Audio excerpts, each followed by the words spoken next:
팔레스타인 무장 세력 하마스와 이스라엘의 충돌 속에 가자지구 지상전이 임박했다는 관측이 나오고 있습니다. 전문가와 진단해 보겠습니다. 이원삼 서문대학교 정치국제학과 명예교수 나오셨습니다. 어서 오세요. 네, 안녕하세요. 가자지구 지금 상황부터 좀 짚어보면 거의 뭐 지금 폐허가 됐다 이렇게 표현할 수 있겠죠? 네, 그렇습니다. 예. 지금 이스라엘이 지상전이 임박했다고 일반적으로 다 추측을 하고 있는데 이스라엘은 이미 그 지상전을 몇 번 경험해 본 적이 있습니다. 근데 그때 피해가 좀 있었기 때문에 가능한 한 많이 공중전으로 어느 정도 초토화 시킨 다음에 지상전이 투입될 그런 전략을 지금 쓰고 있기 때문에 지금 가자 지구는 뭐 온전한 건물이 거의 없을 정도로 지금 초토화되고 있는 상황입니다. 네, 지금 뭐 희생자가 급증하면서 뭐 시신을 안치할 곳이 없는 그런 아비규환의 상황이고 뭐 식수, 뭐 생필품 이런 게 다 동이 났을 정도로 그런 상황이라고 하는데 지상전 투입, 지상군 투입을 언제 이루어질 걸로 보십니까? 아마 이스라엘로서는 가능한 한 빨리 하려고 할 겁니다. 왜냐하면 이제 지상전을 투입해서 피해가 최소화될 수 있을 정도로 이제 공중전을 한 다음에 이제 바로 이제 투입을 하려고 할 거고 그 사이에 지금 예비군까지 지금 다 동원을 하고 있거든요. 예비군도 한 30만 원 이미 동원이 되어져 있는 상태인데 이것이 이제 정비가 이루어지는 대로 이제 바로 투입을 할 겁니다. 왜냐하면 이제 이 전쟁을 하면서는 자연스럽게 이제 민간인들의 피해가 이제 급증하게 되면 그때부터 또 이제 세계 여론들이 이제 그 민간인 피해에 대한 뭐 반대 여론이 많이 나오기 때문에 이스라엘로서는 그 전에 이것을 끝내려고 들 것입니다. 예. 가자지구는 뭐 중동의 화약고라고도 불리는데 저희가 좀 지도 준비한 것도 보여주시면 좋을 것 같거든요. 가자지구가 이제 지형을 보면은 길게 뻗어 있는 형태인데 면적이 뭐 서울의 3분의 1 정도나 된다 그러더라고요. 네, 그거밖에 안 됩니다. 그러니까 365km제곱미터인데 거기에 약 200만이 넘는 그런 인구가 있다 보니까 인구 밀도가 세계에서 제일 높은 곳 중에 하나인데 이것은 이제 이스라엘이 1948년도에 건국이 되는데 지금부터 약 75년 전입니다. 그 후에 4차 전쟁을 하면서 이 지역을 다 점령을 합니다. 예. 그랬다가 이제 나중에 오슬로 협정의 93년도에 의해서 요 가자 지구와 서한 지구에 팔레스타인이 이제 자치 정부를 수립할 수 있게끔 해주거든요. 그때서부터 이제 이 지역을 이제 하마스가 이제 통치하고 있습니다. 그러니까 지상 최대의 감옥이라고도 가자지구를 부르던데요. 그러면 이번에 이제 공습대 형태를 보면은 하마스나 이제 팔레스타인인들이 그 가자지구 안에서 밖으로 공격하는 형태가 된 건가요? 그렇습니다. 그러니까 이 지역을 보게 되면 그 이스라엘 쪽으로 통하는 곳은 분리장벽으로 이미 다 막아놨습니다. 예. 그리고 이제 저쪽 지중해 쪽으로는 바다고요.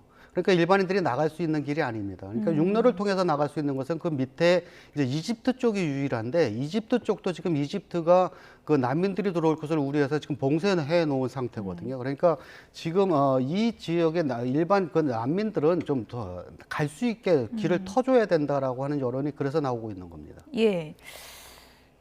이스라엘이 뭐 악마의 무기다 이렇게도 불리는 백리탄을 썼다 이런 주장도 나오고 있는데 이 백리탄이라는 게 왜 악마의 무기라고 불리고 그리고 백리탄을 사용했을 가능성은 어느 정도라고 보십니까? 백린탄의 주성분이 인입니다. 근데 이것이 산소와 결합을 하면 고온의 열을 발생을 해서 예. 그 범위 안에 들어있는 사람들은 살 수가 없습니다. 그러니까 막 살을 파고든다고 합니다. 그래서 유엔에서도 이제 사용할 수 없는 무기로 분류를 해 놓았는데 이스라엘은 과거에 이것을 사용한 전력이 있습니다. 그러다 보니까 이번에도 이것을 사용하지 않았나 하는 그런 강한 의구심을 받고 있는데 그 이유가 지금 지상전으로 들어가게 되면 이 지역이 인구 밀집 지역이다 보니까 도시전을 하게 되면 이스라엘 군인들이 아마 피해가 굉장히 많이 속출할 겁니다. 그러다 보니까 이제 그 가능성을 가능한 줄이기 위해서 이제 그 지역에 있는 그 이제 하마스 를 이제 제거하겠다는 거거든요. 그런데 이제 뭐 무기라고 하는 것이 뭐 군인만 쏘는 것이 아니고 민간인에도 피해가 되다 보니까 그리고 이 가자 지역 자체가 도시가 워낙 밀집되어져 있어서 민간인하고 그 하마스 전투 대원들하고 분류가 어렵습니다. 그렇군요. 그러다 보니까 이제 많은 민간인들 피해가 나고 있는 걸로 지금 되어져 있습니다. 만약에 이제 백린탄을 이번에 사용한 게 맞다면 지상군 투입하기 전에 추가로 사용할 가능성도 있겠네요. 그러면. 예.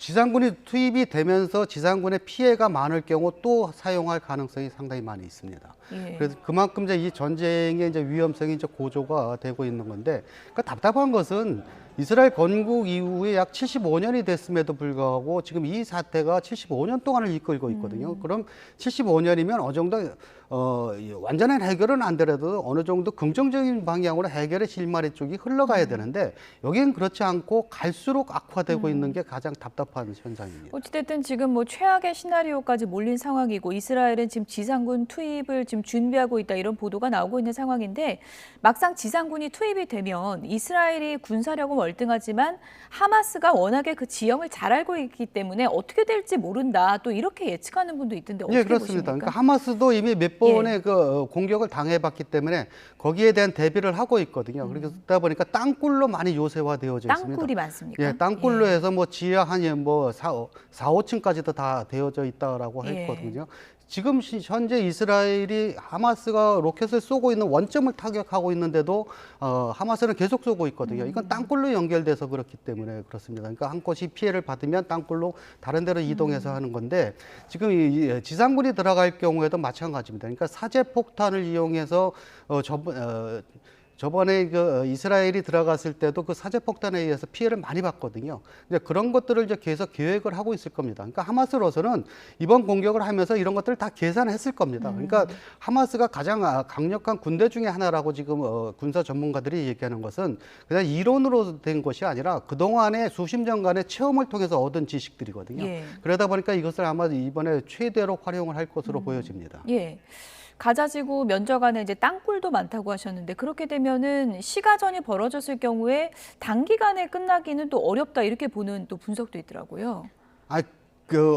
소소한 전투는 뭐 계속 되겠지만 예. 큰 전투는 아마 대략적으로 이스라엘의 그동안의 전략을 보면 한 달 안에 끝날 걸로 보입니다. 한 달 안에요. 왜냐하면 예. 이제 이 전쟁이 되면 이제 민간인들의 피해가 이제 필연적으로 나올 수밖에 없는데 그렇게 되면 이제 전 세계 언론이 또 이제 그거에 대한 비판 여론이 굉장히 고조되거든요. 근데 그동안 이스라엘은 이제 그런 것들을 고려해서 그런 여론이 급등하기 전에 전쟁을 끝냈습니다. 그래서 대부분 한 달 안에 큰 전쟁은 다 끝냈거든요. 그러니까 예. 대략 아마 이번에도 그 안에 군사적인 목표를 거두려고 할 겁니다. 그런데 지금 이스라엘 딜레마가 인질 아니겠습니까? 100명 넘는 지금 인질을 잡고 있기 때문에 그 부분도 좀 딜레마가 될 것 같거든요. 예, 전략상. 하마스도 예. 그걸 노리고 한 것입니다. 예. 그러니까 무차별적으로 폭격을 하게 되면 여기 있는 그 인질들도 죽을 수 있다라고 하는 것을 지금 공공연히 얘기를 하고 있는 거거든요. 그러다 보면 이스라엘도 그런 것을 고려해야 되는데 지금 그런 것을 뭐 심각하게 고려할 그런 처지는 사실 이스라엘로서는 아닙니다. 시간적인 촉박성도 있고 예. 그래서 현실적으로 구하기도 그렇게 쉽지 않고 그러다 보니까 이제 어떤 특수부대를 운영해서 이제 인질들을 구출하기 위한 그런 작전을 이제 동시에 펼 수는 있겠지만 뭐 작전을 지연한다거나 그런 것지는 않을 겁니다. 인질 구출 작전과 병행하는 그런 방식을 택할 것으로 네. 보인다. 이렇게 전망을 해주셨는데 일단 지상군을 투입한다는 건 이스라엘이 우리가 가자지구 재점령한다 이런 의지를 밝히는 거라고 볼 수 있는 건가요? 예, 가자 진영은 좀 군사적으로 점령하는 것은 이스라엘로서는 가능합니다. 그러니까 군사력이 완전 월등하게 앞서니까. 근데 이제 가자지구 점령보다는 하마스를 제거하겠다는 하마스를 거거든요. 제거하겠다. 예. 그런데 이 하마스를 제거한다는 것이 과연 큰 의미가 있겠느냐라고 하는 거거든요. 그러니까 하마스가 생겨난 것은 이제 1차 인티파타 때 생겨난 거거든요. 그다음에 그 레바논 남부에 있는 히즈볼라도 이스라엘이 레바논을 침공했을 때 그 후로 결성이 됐어요. 그러니까 이런 그 대단히 큰 공격을 받을 때마다 그쪽 지역에서도 거기에 대항하기 위한 좀 더 강경한 단체들이 생겨나거든요. 그러니까 설사 이번에 이스라엘이 폭격을 해서 군사적인 목표를 거둔다 하더라도 그래서 하마스가 붕괴된다 하더라도 제2, 제3의 더 강경한 하마스가 얼마든지 나온다는 것이겁니다. 예. 그러니까 그걸로 갖고 전쟁이 해결되지는 않습니다.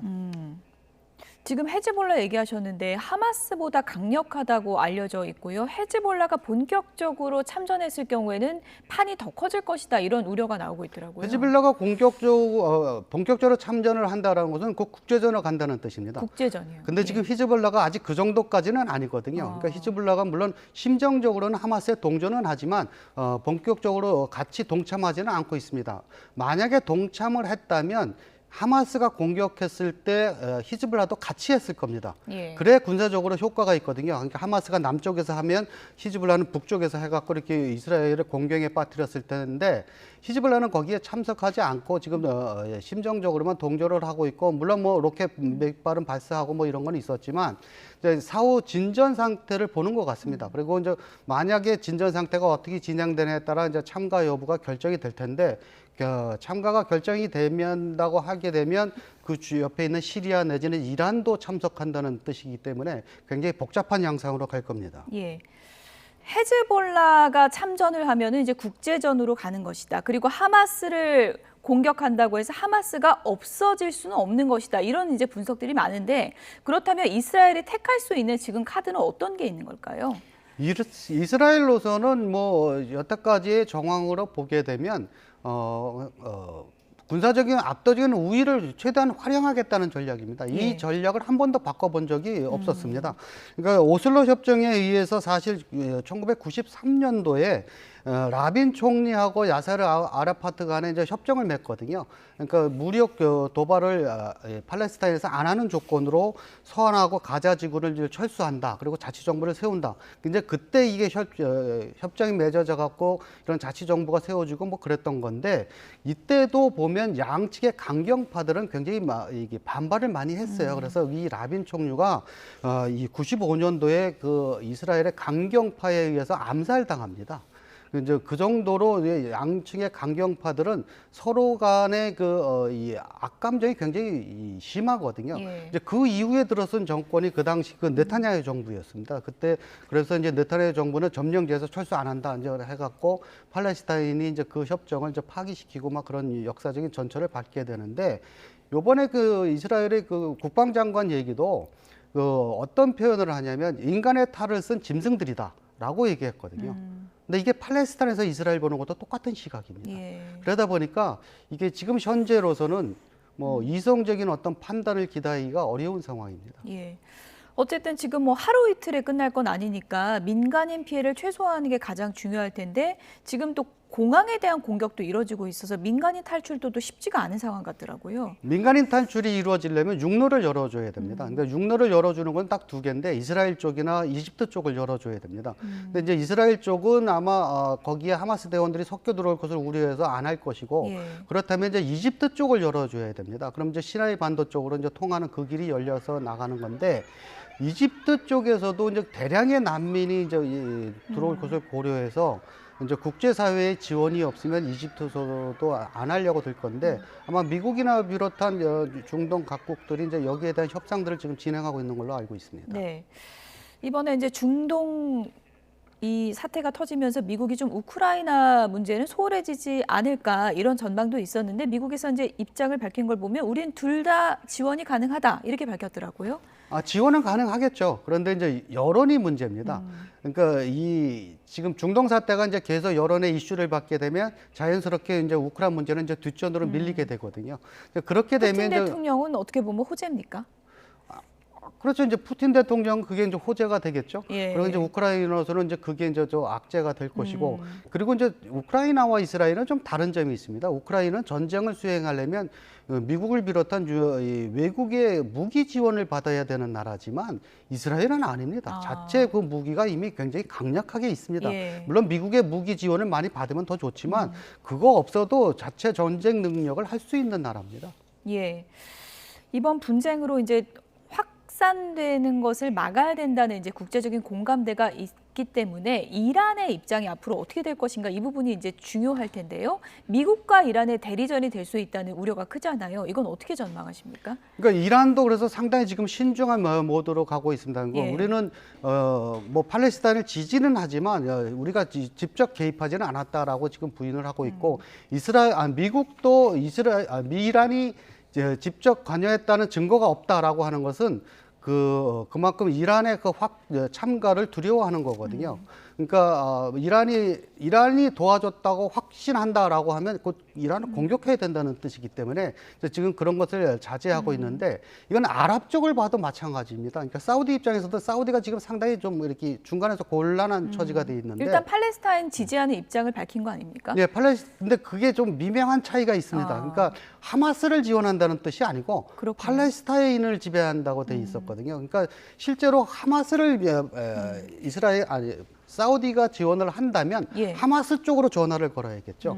왜냐하면 지금 서한 지구와 가자 지구는 서한 지구 쪽에서는 팔레스타인 자치정부 수반이 지금 예. 통치를 하고 있는데 이 서한 쪽에서 가자 지구에 대한 통솔권이 없습니다. 여기는 하마스가 그냥 자치적으로 완전히 분리된 통치하고 거군요. 있거든요. 그렇다면 지금 이 팔레스타인들을 돕겠다 하면서 하마스 쪽으로 한 것이 아니라 이제 그쪽을 서한 쪽으로 했다라고 하는 것은 지금 이 사우디로서도 지금 난감한 상황이 돼 있는데, 예. 근데 사우디도 이 난감한 이유 중에 하나가 미국의 주재로 지금 이 관계 개선을 이스라엘과 하고 있는데 사우디도 이것이 지금 필요한 상황입니다. 왜냐하면 지금 사우디의 가장 큰 현안이 네옴시티를 건설하는 거거든요. 여기에 예. 지금 우리나라 많은 건설들도 들어가기 그렇죠. 시작을 했는데 이것이 성공하려면 이스라엘의 협조가 필요합니다. 그렇군요. 이스라엘과 관계 개선을 해서 그 예. 노선을 따라서 유럽으로 이렇게 통과할 수 있는 그 길이 열리는데 그런 것을 위해서라도 관계 개선을 하려고 했는데 지금 이 하마스의 이 전쟁으로 인해서 그것이 지금 무산될 위기가 있었거든요. 사실 하마스가 노린 것도 이겁니다. 그러니까 그러니까 이스라엘하고 사우디하고 관계 개선이 이루어지면 하마스의 존재 가치가 사라질 위기에 있었기 때문에 그 판을 흔들어 보자는 거거든요. 고립될 수 있다는 예. 두려움이요. 그렇죠. 그러니까 이란도 바로 그 부분을 노린 겁니다. 그러니까 이 미국, 이스라엘, 사우디 이렇게 연계되는 부분을 이제 경계해보고 미국도 사실은 그 외교적인 전략이 그걸 통해서 이란을 경계하겠다는 건데 이제 서로 간에 이제 입장이 다르다 보니까 직접 참가는 부담스럽고 그러니까 계속 이렇게 지금 옆에서 좀 이렇게 주고받는 식으로 지금 예. 전략을 보고 있습니다. 일단 뭐 전략적으로 모호한 입장을 취하고 있다 이렇게 네. 이제 볼 수 있을 텐데 교수님 끝으로요. 지금은 이제 가자 지구에 지상군 투입되면은 또 한 번 또 불행한 역사가 쓰여질 텐데 예를 들어 뭐 한 달 안에 뭐 승패가 뭐 좌우된다고 해도 그 이후에 또 해결책이 문제 아니겠습니까? 어떤 부분이 좀 중요한지 끝으로 설명을 좀 부탁드리겠습니다. 우선 해결책이 그렇게 마땅치 않습니다. 그러니까 군사적으로는 이스라엘이 이길 겁니다. 워낙 압도적인 전략적인 차이를 보이니까. 그런데 이제 그 이후에 그럼 이 지역에서는 이제 또 거기에 대항하기 위해서 더 강경한 파가 나올 거거든요. 그래서 이제 유엔을 비롯한 저 국제사회에서 계속 요구하는 것은 팔레스타인 사람들이 살 수 있게 독립국가를 만들어줘라라고 하는 거거든요. 원래 유엔에서 결의한 것도 두 국가 해법이에요. 그러니까 이스라엘과 팔레스타인 국가 두 개를 세운다는 거였거든요. 예. 근데 지금 이스라엘의 강경파들에 의해서 이것이 지금 이루어지지 않다 보니까 이제 거기에 대한 반발로 계속 하마스가 명분을 얻고 있는 거거든요. 예. 그 강경 투쟁을 할 수 있는 명분을 없애줘야 됩니다. 이게 하루아침에 안 되더라도 서서히 흘러가야 되는데 이미 이스라엘 건국 후 75년이 지났음에도 불구하고 이게 이제 첫삽이 잘 안 떠진다는 것이 그런 것들이 조금씩 이제 완화가 된다면 그쪽에서도 이제 강경파들이 이 명분이 많이 없어질 겁니다. 네. 여기까지 듣겠습니다. 지금까지 이원삼 선문대학교 정치국제학과 명예교수였습니다. 고맙습니다. 네, 고맙습니다.